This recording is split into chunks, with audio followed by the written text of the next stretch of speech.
نحمده ونصلي على رسوله الكريم أما بعد أعوذ بالله من الشيطان الرجيم بسم الله الرحمن الرحيم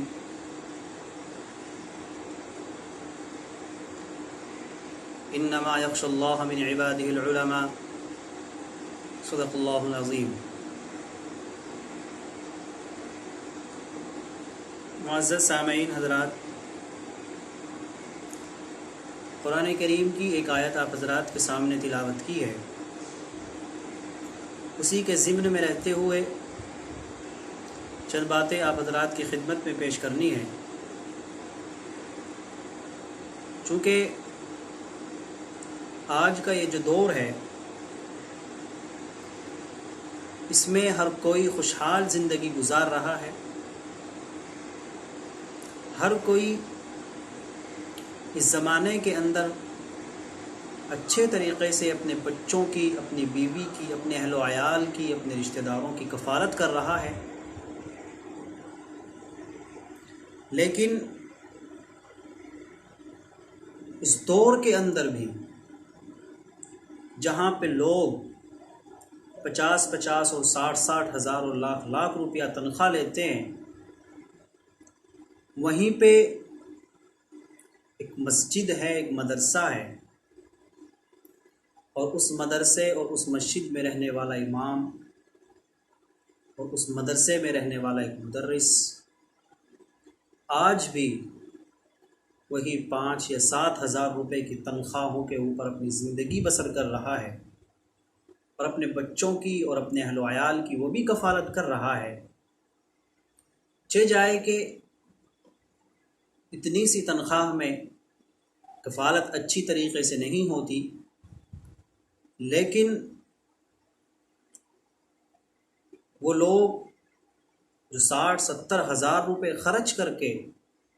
اپنے بچوں کی کفالت کرتا ہے، اور اس کے پیسوں میں اللہ نے کثرت تو دی ہے لیکن برکت نہیں دی، اور آپ اس مسجد کے امام اور اس مدرسے کے مدرس کے پاس میں آئیں، اس کی تنخواہ 7,000 8,000 روپے ہے، یہ الحمدللہ کھاتا بھی اچھا ہے، پہنتا بھی اچھا ہے، اور ہر چیز میں الحمدللہ اول نمبر کا یہ اپنے اوپر خرچ کرتا ہے، اور بہترین طریقے سے اپنے بچوں کی کفالت کرتا ہے۔ چونکہ اس کے مال میں اللہ تبارک و تعالی نے برکت عطا فرمائی ہے، تو ہمیں سب سے پہلے اس چیز کے اوپر غور کرنا چاہیے۔ جہاں ہم لوگ اپنے اوپر اتنا خرچ کرتے ہیں، تو اپنے مسجد کے مدرس امام، اپنے مدرسے کے مدرس کے اوپر بھی ہمیں خرچ کرنا چاہیے، اور ان کے اہل و عیال کی بھی ذمہ داری ہمیں کچھ رکھنی چاہیے۔ چونکہ یہ ایک ایسی قوم ہے کہ جس کی برکت سے اللہ تبارک و تعالی اس دنیا کو چلا رہا ہے۔ کہ حدیث مبارک میں اللہ کے رسول صلی اللہ علیہ وسلم نے ارشاد فرمایا، جب تک روئے زمین کے اوپر ایک بھی اللہ اللہ کہنے والا موجود ہے، اللہ تعالیٰ اس کائنات کو اسی طریقے سے چلاتا رہے گا جس طریقے سے یہ چلتی ہوئی آ رہی ہے۔ اور جب اس دنیا میں اللہ اللہ کہنے والے ختم ہو جائیں گے، اللہ تبارک و تعالیٰ کو پھر اس دنیا کی اور ایسے انسانوں کی کوئی ضرورت نہیں ہے جو پہنتے تو اچھا ہیں، کھاتے تو اچھا ہیں، مکان تو اچھے بناتے ہیں، لیکن اس کے اندر اللہ کی عبادت نہیں کرتے۔ اللہ تعالیٰ کو ایسے انسان کی کوئی ضرورت نہیں ہے۔ اللہ تعالیٰ اس روئے زمین کو پھر بالکل ختم فرما دیں گے، اور میدان قیامت آ جائے گی۔ تو اس لیے انہی کی وجہ سے اللہ تبارک و تعالیٰ نے اس دنیا کے نظام کو چلایا ہے، اس دنیا کے نظام کو چلا رکھا ہے، اور آگے بھی اس دنیا کے نظام کو چلانے کا وعدہ فرمایا ہے کہ جب تک ایک بھی اللہ اللہ کہنے والا موجود ہے، اس وقت تک اللہ تبارک و تعالیٰ اس روئے زمین کو اسی طریقے سے چلاتے رہیں گے، یہ آسمان اسی طریقے سے بارش برساتا رہے گا، یہ چاند اسی طریقے سے نکلتا رہے گا، یہ سورج اسی طریقے سے نکلتا رہے گا، اسی طریقے سے غروب ہوتا رہے گا، ایسے ہی دن ہوں گے، ایسے ہی رات ہوگی، ایسا ہی سارا کا سارا نظام ہوگا۔ لیکن جب یہ ختم ہو جائیں گے، سورج کی روشنی پھیکی پڑ جائے گی، آسمان سے بارشیں برسنا بند ہو جائیں گی، اور چاند اپنی روشنی کو ختم کر دے گا، اللہ تعالیٰ اس چاند کو بھی ختم فرما دیں گے، اس سورج کو بھی ختم فرما دیں گے۔ اس سورج کا نکلنا، یہ چاند کا نکلنا، یا آسمانوں سے بارش کا برسنا، یا آسمانوں پہ تاروں کا دکھنا، یہ رات کا دن میں بدل جانا اور دن کا رات میں بدل جانا، یہ سب انہی کی وجہ سے ہے، جو آج یہ بزرگان دین مدرسوں میں بیٹھ کر، مسجد کے مصلوں پہ بیٹھ کر، خانقاہوں میں بیٹھ کر ہمارے لیے دعائیں کرتے ہیں، ہمارے بچوں کے لیے دعائیں کرتے ہیں۔ اور ہم لوگ اتنے بے حس اور اتنے نکمے ہیں کہ اگر کوئی